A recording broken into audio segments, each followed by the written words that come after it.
Bwana, wahenga walianza kwa kusema kwamba kila mbuzi atakula kulingana na urefu wa kamba yake, lakini baadaye kidogo wataalamu wa mambo wakaja wakasema kwamba kila mbuzi atakula kulingana na huruma ya mfugaji. Habari gani? Hujambo na karibu sana popote pale ulipo mpenzi mtazamaji wa Teku TV, na hii ni Kona Mkoa, dakika 30 za maajabu ambazo tunapata nafasi ya kukuletea mahojiano na wadau mbalimbali ambao tuna ushirikiano nao kutoka taasisi mbalimbali, taasisi za umma, lakini pia taasisi za watu binafsi. Lakini lengo kubwa ni kuzungumza nao, kupata experience kwa maana ya uzoefu, lakini kufahamu namna ambavyo wanaendesha shughuli zao katika wawapo katika majukumu yao kwenye taasisi zao. Lakini leo hii bwana, tumepata nafasi ya kuzungumza ama kukutana na mgeni wetu hapa. Tutakwenda kuzungumza naye, atajitambulisha yeye ni nani, anatoka wapi, taasisi gani, lakini pamoja na cheo chake. Tutafahamu mengi kutoka kwake kwa kadri ambavyo atajaliwa namna ya kuweza kutujuza mengi kutoka kwake, lakini sitokuwa na fadhila kama nitashindwa kumshukuru. Behind of everything amesimama Kelvin Dabila, na huyu ndo super producer ambaye anahakikisha kwamba kila kitu unachokipata na kukitazama unakipata kwa ubora ule ule.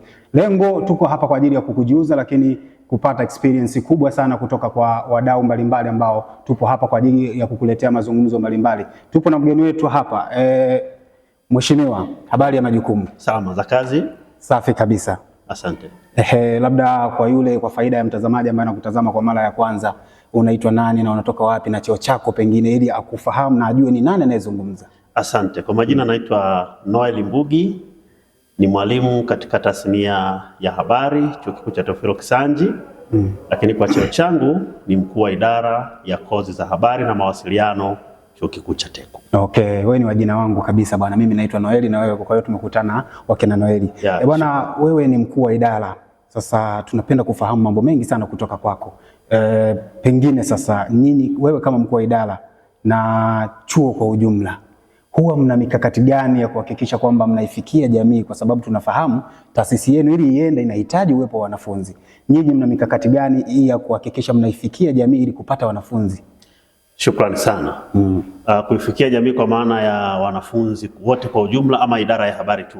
Kama idara ya habari sasa, kwa maana ya wanafunzi ambao wanakuja kusoma kwenye idara ya habari, mnawafikia kwa mikakati ipi ili kuhakikisha kwamba mnawapata wanakuja kusoma masuala ya habari? Kwanza tuna matangazo, kwanza tunaandaa brochures, vipeperushi mbalimbali ambavyo hivi tunatembea mkoa hadi mkoa, wilaya hadi wilaya, na wakati mwingine kata hadi kata, kuweza kuhakikisha kwamba tunasambaza vipeperushi vyetu kwa kila shule na kwa kila kata, shule mbalimbali za sekondari kwa upande wa hizi za A-level na O-level. Kwa hiyo tunafika pale, tunazungumza na wadau wa elimu katika eneo hilo, na tunajitambulisha, tunapeleka vipeperushi vyetu, tunapeleka kozi zetu pale tunazozitoa, ikiwemo kozi ya habari na mawasiliano. Huo ni mkakati namba 1 na tunaufanya. Lakini namba 2, tunapita katika wadau mbalimbali wa habari, ofisi mbalimbali ambazo zinahusika na mambo ya habari na mawasiliano. Kwa mfano, ofisi za RPC mkoa wa Songwe tumewahi kufika pale kwa ajili ya kuzungumza nao. Tulizungumza na jeshi la polisi pale. Lakini vile vile tumekwenda Tunduma, tumekutana na vyombo vya habari mbalimbali pale, NLC, tumeenda Vwawa FM Radio, tumeenda Ilas FM Radio na vyombo vingine mbalimbali vya habari. Tunawatembelea kuweza kuwajuza ni kitu gani ambacho tunakifanya katika chuo chetu cha Teku. Okay, bwana, ni kwanza kwa maelezo hayo ulionipatia tu, naonyesha kabisa kwamba wewe kweli ni mkuu wa idara na mikakati yenu iko thabiti kweli, kwa sababu kwa namna ulivyonieleza naona kabisa kwamba wewe na idara yako huwa mnafanya kazi iliyotukuka kweli. Kwa hilo nikupe hongera. Lakini labda sasa idadi ya wanafunzi, kwa sababu tayari tumeshaifikia jamii, idadi ya wanafunzi ambayo mnaipata kutoka mwaka hadi mwaka kwa kadri ambavyo mnaifikia jamii ipo kwa namna gani? Actually imekuwa ikiwa zigzag, kwa maana inapanda sana na kuna muda inashuka kutokana na sababu mbalimbali.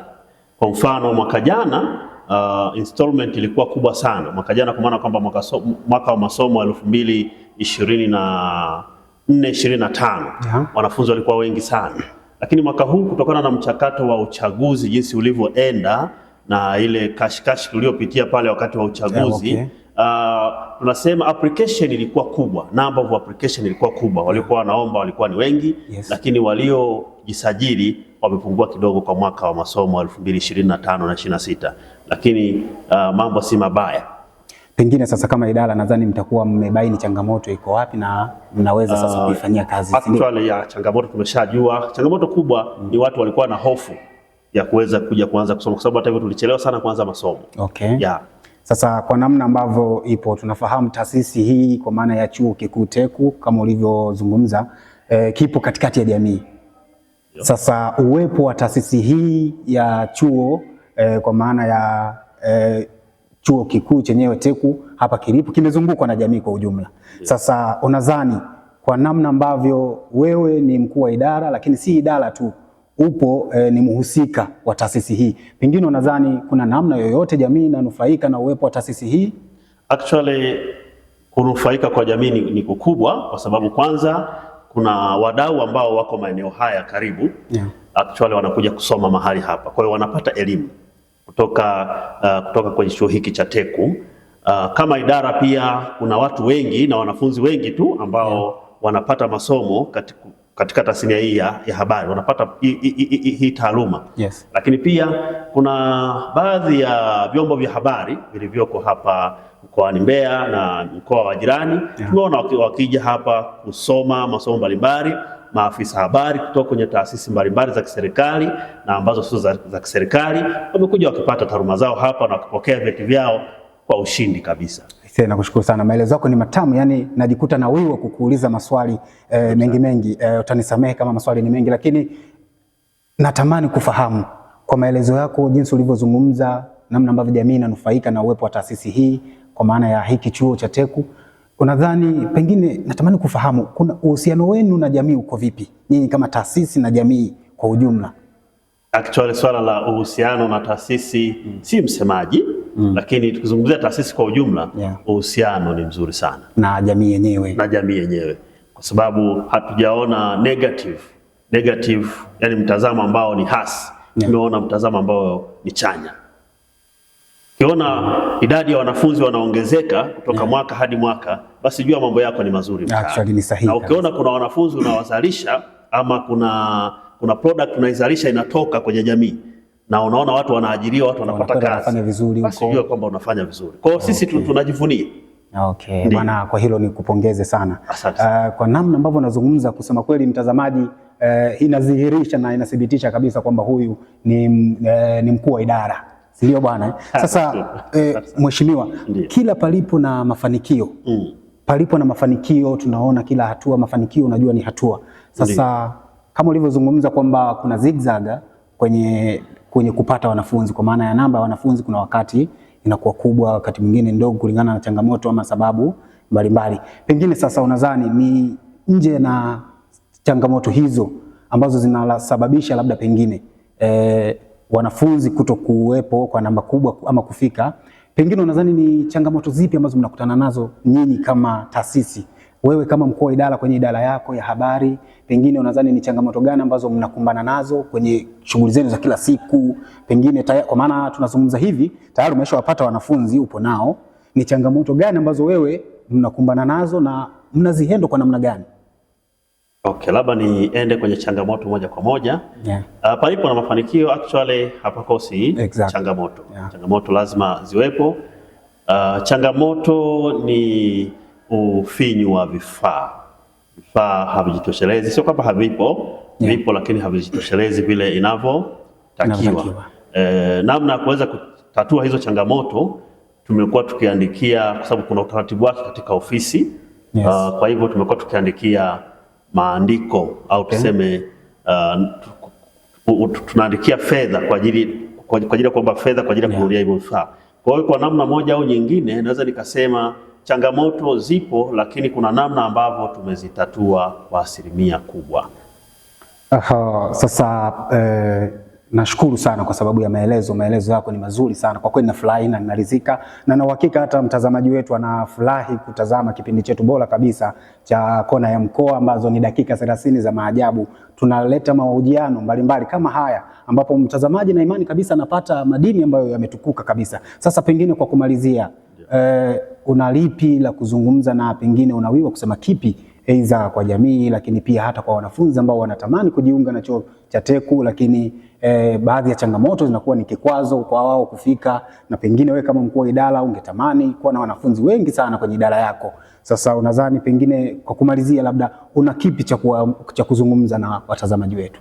Kwanza kwa wanafunzi ambao wanatamani kufika lakini wakutana na changamoto fulani, wasisite kwenye namba zetu zile za vipeperushi, kwenye vipeperushi tunapowapelekea kuna namba za mawasiliano pale kama 3 au 4. Wasisite kupiga zile namba moja kwa moja kuuliza kama kuna changamoto yote ambayo wanaiona ipo, aidha wanataka kujiunga na kozi ya habari na mawasiliano ama kozi nyingine yote, lakini wanahisi kuna changamoto fulani, basi watupigie simu moja kwa moja. Tumeacha mawasiliano yetu pale, watupigie simu moja kwa moja, sisi tutaweza kutatua zile changamoto. Pengine yes. Lakini pia kwa wale wanafunzi ambao wanataka kujiunga, sisi tunawakaribisha. Okay, sasa kwa mfano umezungumza vizuri sana hasa kwenye swala la namba ya mawasiliano nini. Pengine sasa huyu mtu anaweza kapiga zile namba ambazo nyinyi mmezitoa kwenye baadhi ya maeneo au vipeperushi kama ulivyozungumza, hajawapata. Ndio. Unadhani pengine atawapataje sasa, na ni mtu ambaye anatamani kufika TECU? Actually inategemea yuko katika mkoa gani, lakini anaweza kaenda moja kwa moja kwenye website yetu ya TECU www.tecu.ac.tz. Pale akaenda moja kwa moja kwenye upande wa contact, atakuta namba za mawasiliano pale ya general, anaweza katupigia via simu. Okay, bwana, jambo jema sana mtazamaji, na ndivyo ambavyo mkuu wa idara amezungumza vitu vingi sana, lakini zingatia kitu cha mwisho hicho alichokuambia kwamba unaweza ukafika kwenye website yao na ukapata namba generally, namba nyingi ambazo unaweza kuwatafuta kama utakuwa umewakosa kwenye zile namba ambazo wameziweka kwenye platform mbalimbali ili kuweza kuwasiliana nao. Lakini mpaka kufikia hapo niseme sina la ziada, na ninakushukuru sana wewe ambaye ulichagua kuwa na TECU TV toka mwanzo mpaka sasa tunapofika tamati. Jina langu ni Noel Mateo, nilikuwa na mgeni wangu hapa. Umesema unaitwa nani? Naitwa Noel Mbugi, mkuu wa idara ya habari na mawasiliano chuo kikuu cha TECU. Okay, ni mkuu wa idara huyo bwana, na ndivyo ambavyo tunahitimisha, lakini nitakuwa mchoyo wa fadhila nisipomshukuru mtu ambaye amesimama nyuma ya kamera kuhakikisha kila kitu ambacho unakitazama umekipata kwa ubora mkubwa sana. Naitwa Kelvin Dabila aka Mkono wa Dhahabu. Jina langu ni Noel Mateo, na nikutakia wakati mwema na utazamaji bora kabisa wa vipindi vinavyoendelea. Asante na kwaheri. Bye bye.